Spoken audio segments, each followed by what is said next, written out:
ओम शांति। आज गुरु पूर्णिमा के दिन आप सभी को बहुत बहुत हार्दिक शुभकामनाएं, शुभ भावनाएं। परम पिता परमात्मा हम सभी का सत बाप भी है, सत टीचर भी है और परम सतगुरु भी है। जिस परमात्मा सतगुरु के इस संसार में अवतरित होने से ही हम सभी को श्रेष्ठ गति की श्रेष्ठ मत प्राप्त होती है, उसी के यादगार में ईश्वर के प्रति, उस सतगुरु के प्रति कृतज्ञता का भाव आज के दिन हर कोई अपने दिल से अर्पित करता है और इसीलिए उसका यादगार शास्त्रों में भी है, तो आध्यात्मिक जगत में भी बहुत सुंदर तरीके से है। शास्त्र में दर्शाया गया है कि इसी दिन पर परमात्मा शिव ने सप्त ऋषियों को योग विद्या सिखाई थी। साथ ही साथ जैन धर्म में ये बताया गया है कि इसी दिन पर महावीर स्वामी को केवल्य ज्ञान प्राप्त हुआ था और इसी दिन पर महात्मा बुद्ध ने भी सारनाथ में अपने शिष्यों के सामने प्रथम बार ज्ञान भंडार खोला था, ज्ञान का उपदेश देना आरंभ किया था। भौतिक जगत के अंदर भी अगर देखा जाए तो गुरु को बृहस्पति भी कहा जाता है और इसीलिए कहा जाता कि जब बृहस्पति की दशा बैठती है तो मनुष्य के दिन परिवर्तन होने लगते हैं, ऊंचाइयों को प्राप्त करने लगता है, उसके बहुत अच्छे दिन शुरू हो जाते हैं। जो जीवन में उसकी मनोकामनाएं होती है वो सभी मनोकामनाएं पूर्ण हो जाती है। इसीलिए आज तक भी स्कूल्स में भी जब बच्चों को एडमिशन दिलाना होता है तो हर कोई बृहस्पति का दिन ही चुनता है, क्योंकि सोचता है कि बृहस्पति का आशीर्वाद, उसका वरद हस्त उनके ऊपर सदा बना रहे। आध्यात्मिक जगत में अगर देखा जाए तो आध्यात्मिक जगत में भी परमात्मा शिव जब इस संसार में अवतरित होते हैं तब कहा जाता है कि परमात्मा की गत मत वही जाने। तो वो जब इस संसार में आते हैं तो श्रेष्ठ गति की श्रेष्ठ मत देते हैं, श्रीमत जिसको कहा जाता है, और उस श्रीमत के आज्ञाकारी बनने से स्वतः श्रेष्ठ गति को प्राप्त कर लेते हैं। श्रेष्ठ मत ईश्वर की क्या है? दुनिया में इसीलिए यह मान्यता है कि गुरु की श्रीमत सिर माथे, या कहते हैं गुरु की मत हमेशा सिर माथे माने माथे, अर्थात कि जब परमात्मा की श्रेष्ठ मत को हम सिर माथे करते हैं, भावार्थ के आज्ञाकारी बन करके उसकी हर बात को बहुत सुंदर तरीके से हम पालन करते हुए आगे बढ़ते हैं, तभी श्रेष्ठ गति को प्राप्त कर सकते हैं। इस समय में परमात्मा की श्रेष्ठ मत क्या है? परमात्मा की श्रेष्ठ मत हर आत्मा के कल्याण के लिए यही है कि परमात्मा जब इस संसार में अवतरित होते हैं तो जैसे श्रीमद् भगवद गीता में कहा गया है कि मैं अधर्म का नाश और श्रेष्ठ धर्म की स्थापना करता हूं, सत धर्म की स्थापना करता हूं।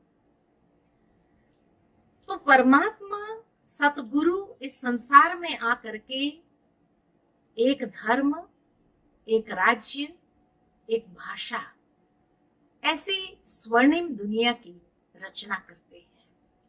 लेकिन उसके लिए परमात्मा हम सभी को इसी वक्त श्रेष्ठ मत यही देते हैं और कहते हैं कि बच्चे, एक धर्म अर्थात धारणा, जीवन के अंदर श्रेष्ठ धारणा करने की आवश्यकता है। और वो श्रेष्ठ धारणा कौन सी है? वो श्रेष्ठ धारणा है पवित्रता की धारणा। कि जब हम बच्चे इस समय में अपने जीवन के अंदर पवित्रता की धारणा करते हैं, तब एक धर्म की स्थापना सारे संसार में होने लगती है। दूसरा, एक राज्य, और वो एक राज्य की स्थापना का आधार वर्तमान जीवन है। कि जब हम अपने जीवन के अंदर अपनी ही कर्मेंद्रिय के ऊपर अधिकार प्राप्त कर लेते, जिसको कहा जाता है स्वराज्य अधिकार, कि जहां हम अपनी हर कर्मेंद्रिय के ऊपर इस तरह से राज्य अधिकार प्राप्त करें कि हमारी कर्मेंद्रियां कभी भी हमें धोखा न दे। मन मंत्री हमारी हर बात को बहुत अच्छे से सुने, समझे, और जीवन के अंदर ये कर्मेंद्रियां भी हमें विचलित न करें। इतना अधिकार हमारा उसके ऊपर हो। और एक भाषा, आज की दुनिया में तो बहुत सारी भाषाएं हैं, परंतु परमात्मा एक भाषा वाली दुनिया अर्थात एक रूहानी भाषा, ईश्वरीय भाषा, कि जिस भाषा के अंदर नम्रता हो, अहंकार न हो, मधुरता हो, और साथ में कहीं पर भी ये फीलिंग न आए किसी को, हमारे शब्द किसी को दुख दर्द न पहुंचाए, ऐसी हमारी भाषा हो। तो जो कहा कि जीवन के अंदर सदा उन्नति प्राप्त करना है, तो नम्रता, मधुरता और सरलता हमारी भाषा के अंदर स्वतः हमें श्रेष्ठ गति को ही प्राप्त कराते हैं। तो ये एक धर्म, एक राज्य, एक भाषा की नींव परमात्मा इस वक्त डालते हैं, जिससे ये संसार परिवर्तित हो जाता है। और जब ये संसार परिवर्तित हो जाता तो ईश्वर हमें फल स्वरूप हेल्थ, वेल्थ और हैप्पीनेस वरदान के रूप में प्रदान करते हैं।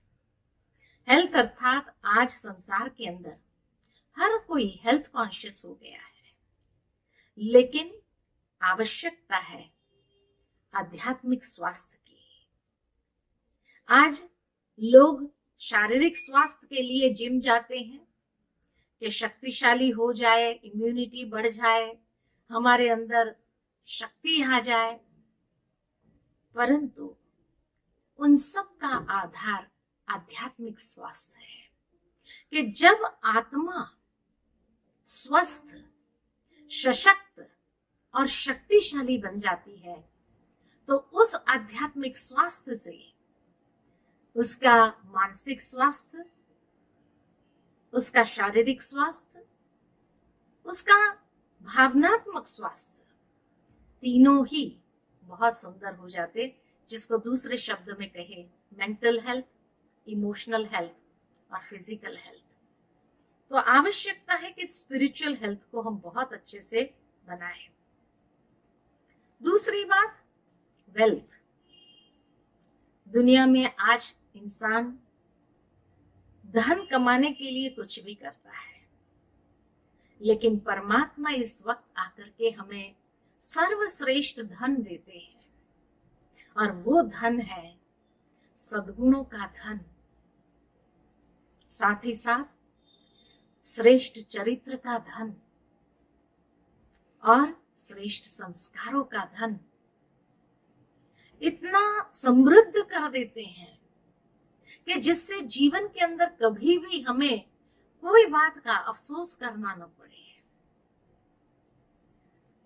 क्योंकि यही धन और स्वास्थ्य जब है तो व्यक्ति के जीवन में सदा खुशहाली है, खुशकिस्मत बन जाता है, उसकी खुशनसीबी जाग उठती है।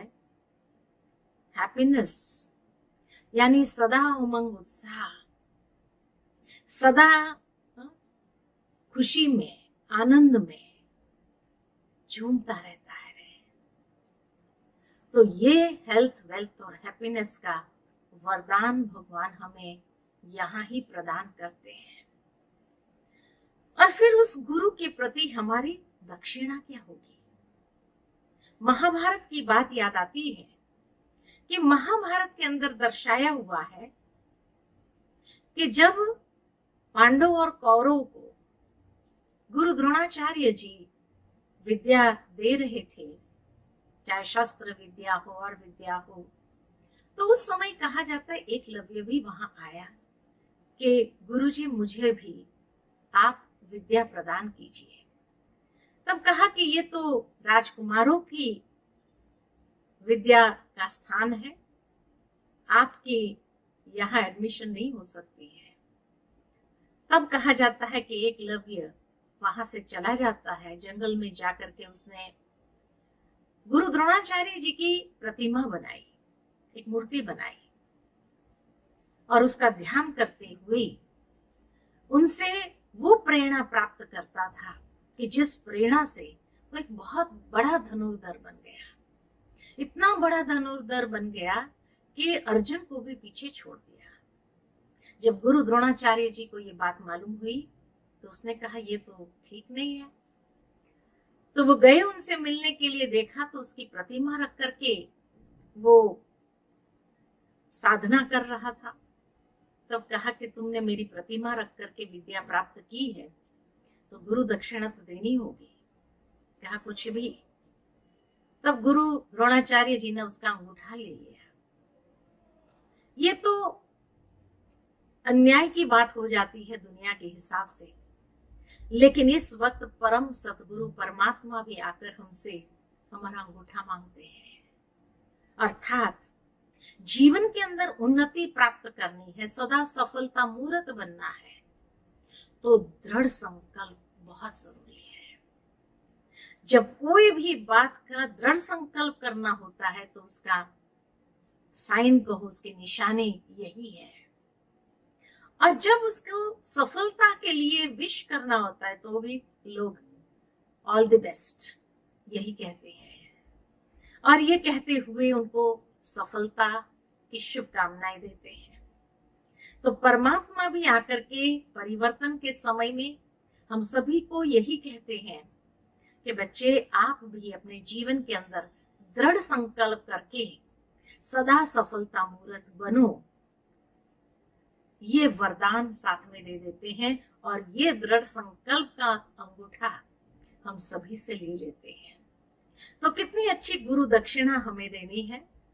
तो आइए आज गुरु पूर्णिमा के दिन हम परमात्मा सतगुरु के श्रेष्ठ मत को जीवन के अंदर धारण करते हुए ये दृढ़ संकल्प परिवर्तन का अपने अंदर लेते हुए जीवन में आगे बढ़ते हैं और सदा सफलता का वरदान स्वतः हम उस परमात्मा सतगुरु से अवश्य प्राप्त कर लेते हैं। ऐसा हमारे सतगुरु परमात्मा का ये दरबार है जहां कोई भी आत्मा खाली हाथ नहीं जाती है। हर कोई अपने हर मन की भावना को अवश्य पूर्ण प्राप्ति करती है और पूर्ण रूप से प्राप्त करते हैं। इसीलिए गुरु पूर्णिमा अर्थात जैसे चंद्रमा संपूर्ण होता है, ऐसे आज हम भी अपने जीवन के अंदर ऐसे दृढ़ संकल्प की प्रतिज्ञा करें जिससे जीवन में पूर्णता को प्राप्त करें, संपूर्णता का वर्ण करें, संपन्नता का वर्ण करें और परमात्मा का वरद हस्त अपने ऊपर अनुभव करें। तभी तो दुनिया में कहा जाता है गुरुर ब्रह्मा गुरुर विष्णु गुरुर्देवो महेश्वरा गुरु साक्षात परब्रह्मा तस्मै श्री गुरुवे नमः। अर्थात वो परम ब्रह्म परमात्मा के हम सभी संतान ब्रह्मा विष्णु महेश भी जिस सतगुरु परमात्मा की आज्ञा में चलते हुए उस पूर्णता को प्राप्त करते हैं, आज हम भी अपने जीवन के अंदर ऐसी कृतज्ञता अर्पित करते हैं अपने सतगुरु के प्रति, और उस कृतज्ञता से हम अपने जीवन को संपूर्णता की मंजिल पर अवश्य ले जाएंगे। इन्हीं शब्दों के साथ पुनः आज गुरु पूर्णिमा की बहुत बहुत हार्दिक बधाइयां हो, बधाइयां हो, बधाइयां हो। ओम शांति।